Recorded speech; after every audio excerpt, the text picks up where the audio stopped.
ملاقات سے جو اویئر لوگ ہیں وہ یہ بتاتے ہیں کہ محسن نقوی صاحب نے اس ملاقات میں بھی زرداری صاحب کو اور پیپلز پارٹی کی قیادت کو یہ کنونس کرنے کی کوشش کی اسی بات پر کہ آپ صوبے بنا لیں اور نئے ایڈمنسٹریٹو یونٹس، اور خاص طور پر سندھ میں جو ہے وہ بڑے برے حالات ہیں گورننس کے، اور ہم سندھ کو سنگل آؤٹ نہیں کریں گے، ہم سارے صوبوں میں جو ہے وہ اس طرح سے مزید ایڈمنسٹریٹو یونٹس بنائیں گے. بٹ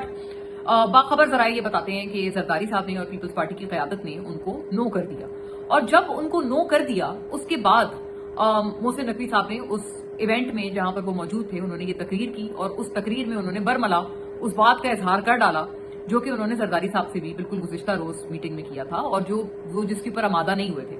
سو اب یہاں سے جو ہے وہ ایک بڑا دلچسپ میچ بن پڑا ہے، چل پڑا ہے. کچھ صحافی کہہ رہے ہیں کہ 6 مہینے کا وقت دیا گیا ہے، اور چند صحافی کہہ رہے ہیں کہ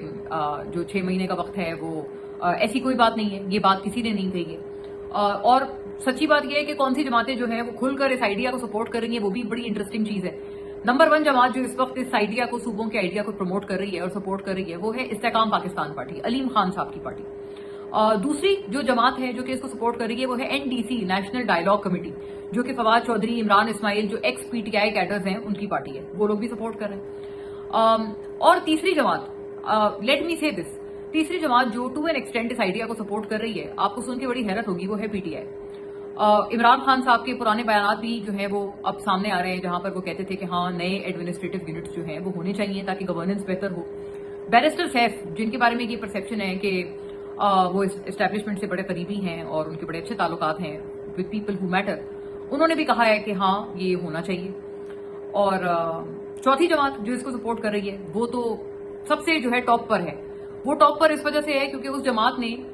اس آئیڈیا پرپوز ہونے کے بعد پروموٹ نہیں کیا، وہ اس آئیڈیا کو بڑے پہلے سے جو ہے وہ اس کو ہمارے پروگراموں میں، میرے پاس بھی فاروق ستار صاحب کئی مہینے پہلے یہ انکشاف کر کے گئے تھے کہ نئے صوبے بننے ہیں، پیپلز پارٹی مانے یا نہ مانے. اب یہ فیصلہ ہو گیا ہے اور یہ اسی طرح سے ہونا ہے، اور ہم اس کے لیے ہر حد تک جائیں گے. وہ چوتھی جماعت جو ہے جس کو سب سے زیادہ جو ہے اس میں ایک بڑا مینشن میں جن کا کرنا چاہتی ہوں اور تذکرہ کرنا چاہتی ہوں وہ ہے MQM. MQM نے پہلے سے کہا تھا کہ جی یہ صوبے ہونے چاہیے، بلکہ ان کی دیرینہ خواہش ہے کہ جو اربن سندھ ہے، کراچی، حیدرآباد وغیرہ، اس کو الگ کر دیا جائے اور اس کے جو معاملات ہیں وہ بالکل ایک الگ چیف منسٹر ہو. وہاں پر آپ کو پتا ہے پیپلز پارٹی کی چونکہ پاپولیرٹی بھی نہیں ہے، وہاں پر MQM اور یہ ساری جو پارٹیز ہیں وہ زیادہ پاپولر ہیں، تو ان کو لگتا یہ بھی ہے کہ اگر وہاں پر الیکشن ہوتا ہے چیف منسٹر کے لیے تو ہمیں ووٹ ملے گا اور ہم اپنا ایک صوبے میں، اور جو اربن سندھ ہے جہاں پہ بڑا ریونیو بھی جنریٹ ہوتا ہے، تو اس بڑے امپورٹنٹ ایریا میں ہم اپنا چیف منسٹر بھی لگا پائیں گے. یہ دراصل ایک تھاٹ ہے جس کے تحت MQM نے ہمیشہ سے الگ صوبوں کی اور خاص طور پر یہ ڈیمانڈ کی ہے کہ اربن سندھ کو جو ہے وہ الگ صوبے کا اسٹیٹس دے دیا جائے.